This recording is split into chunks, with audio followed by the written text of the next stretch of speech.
Hello everyone and welcome back to the amped up hardcore survival world. You are joining me here underneath the mountain today where I've been doing a bit of grinding between episodes and I've got myself a level 30 enchantment set up. And the reason I've made this is because we're going into the nether today for the first time and I want to get some enchantments on my gear so I don't die instantly, which would be nice. Now, I currently don't have an XP farm, which is a bit annoying, so at the moment we're getting our levels by smelting up hundreds of potatoes and fishing.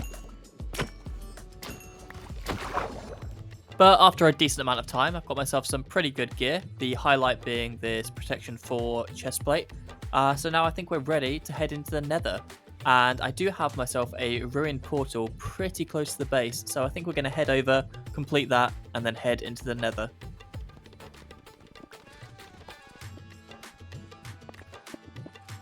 Let's head in now and see which biome we end up in.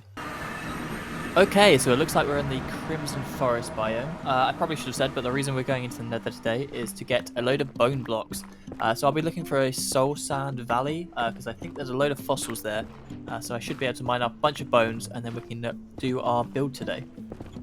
And it did take me a fair while to find the nearest soul sand valley. It was a lot of traversing through the nether, which is pretty terrifying. I even came across a bastion, but after my last hardcore world ended at the hands of a piglin brute, I decided to go nowhere near it and carry on searching. But eventually I managed to find the Soul Sand Valley and then started fossil hunting.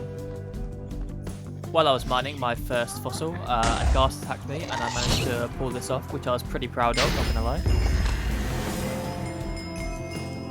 But I carried on mining all the fossils out of the Soul Sand Valley and then headed back to base. And the total amount of bone blocks I got out of that was pretty underwhelming, not gonna lie, so I think I'm gonna have to unfortunately use the composter monstrosity to get the rest of the bone blocks I'm gonna need. That does mean I'm gonna have to convert every single potato I've ever harvested, which is a bit sad. But yeah, I'm gonna do that now and then see how many bone blocks we end up with after that. So the composter has been converting potatoes for the last couple of Minecraft days now, non-stop. I think we're going to end up with just over a stack of bone blocks, which is pretty good. It should be enough. But it does mean we are completely out of potatoes. So we will obviously have to harvest up some more to keep our supplies nice and high. But that's enough resource gathering for now. It's time to build. So let's get to it.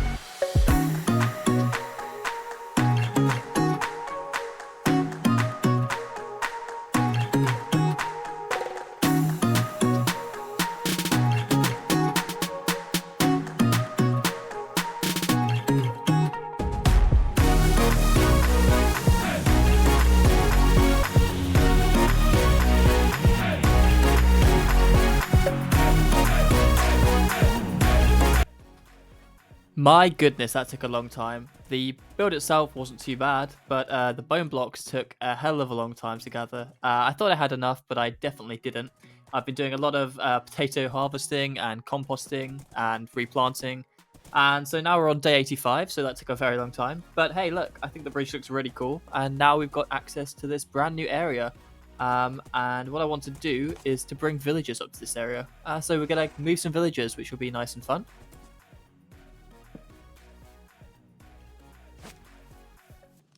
But before I get to the fun task of moving villagers up a massive cliff face, I thought I'd wanted to look at my stats just to see how many potatoes I've planted and reharvested and all that stuff. So when I looked, I saw 4,000 potatoes pretty much have been harvested so far in 85 days. So that's a lot of potatoes a day. How many is that? Like 200? 200 potatoes a day? Yeah, nice.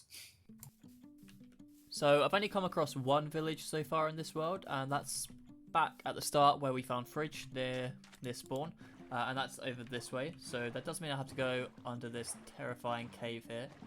I have tried to light it up as much as possible, so hopefully we don't get blown up by creepers or anything. Ooh. There's a nice boat buried under the water there. Yeah, so this is definitely the way to the village. I'm hoping I can just get a guy in a boat, and row him back to the bottom of the cliff back there, and then we'll figure out how to get him up when we get him there. But yeah, I mean, getting villagers around in this amplified terrain is not going to be fun. I mean, villagers suck at the best of times, so yeah, imagine moving them around this. But we're going to give it a go.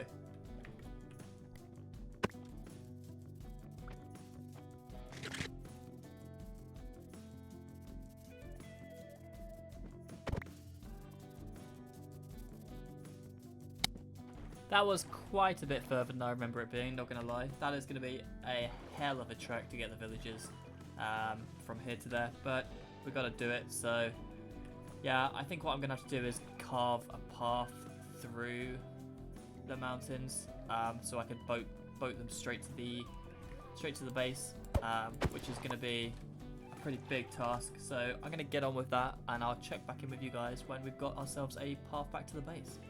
That actually didn't take too long at all. It's only one day later now. I found a pretty good route back to the base through mostly water. I had to carve a hole in one cliff, but yeah, it wasn't too bad. We just need to get this villager in a boat now, but he's more interested in the cat, annoyingly. Where are you going, dude? Come on.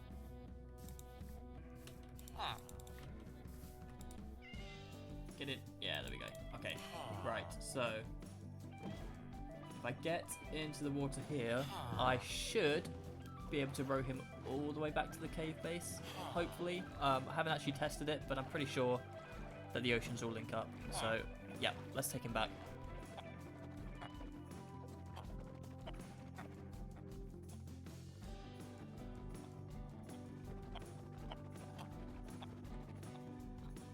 That really wasn't too bad at all. I'm going to go grab another one so we can start breeding them up, probably using potatoes.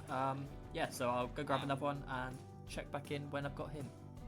Okay, so we have our villagers in place now. If you come over towards the mountain here, everything looks normal until you get close enough that you hear that noise. So if we break these two andesite blocks here, just to keep them nicely stored away and safe. Hey, we got our villagers in here. I'm going to spend some time now just sort of throwing potatoes at them and yeah, hoping we get a few more villagers. Yeah, so I'll leave them to it, I think. But that's all I've got time for today. Thank you so much for watching. It means a lot for you to watch these videos, and I hope you're enjoying them. And I hope you like this build too.